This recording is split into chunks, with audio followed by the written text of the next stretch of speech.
Good morning sir. Morning. Boss మీకోసం wait చేస్తున్నారు. Good morning sir. Mohan వచ్చావా? నీతో ముఖ్యమైన విషయం మాట్లాడాలయ్యా. అలా వాకింగ్ వెళ్తూ మాట్లాడుకుందాం పద.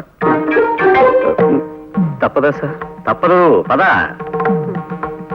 త్యాగరాజ్ అని నీ స్నేహితుడు ఒక అతను పెళ్లి కొడుకు ఉన్నాడన్నావు కదా, మంచి రోజు చూసుకుని అతను మా ఇంటికి రమ్మను. మా అన్నయ్య వాళ్ళు ఉండగానే పెళ్లి చూపులు కానిచ్చేద్దాం. అరే బేటీ, ఆవ్ ఆవ్ ఆవ్, నాది సిల్కా నీకు జోస్యం చెప్తాది. జరగబోయేది జరిగింది కళ్ళతో చూసినట్లు చెప్తాది. ఏ కాఠానా పైసలు దాలు, ఆఠానా పైసలు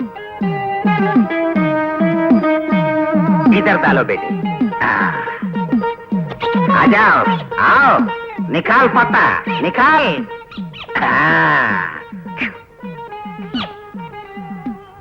अरे वाह रे वाह, రాధాకృష్ణులు బేటీ, నీకి పడ్డావు, ప్రేమలో పడ్డావు, పీకలోతు ప్రేమలో ఇరుక్కుపోయావు.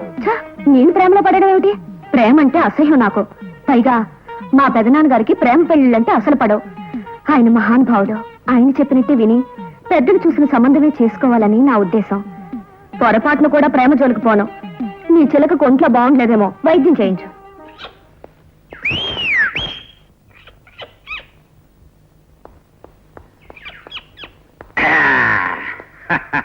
అయ్యా తమరా, ఈ వేషం కట్టారేమిటి?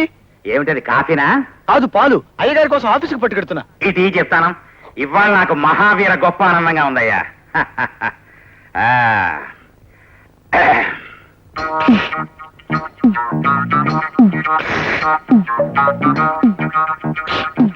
నువ్వే తాగినాయనా? ఏం లేదు సుబ్రహ్మణ్యం, నాగ్గా నేను పద్మని నీకు ప్రేమ అంటే ఇష్టమేనా అని అడిగాను అనుకో, నా మెప్పు కోసమని అయిష్టమని అస్సలు పడదని చెప్తుంది. అందుకని మారువేషంలో వచ్చి తెలుసుకున్నాను. పద్మకి ప్రేమ అంటే పడదని తెలిసిపోయింది. నా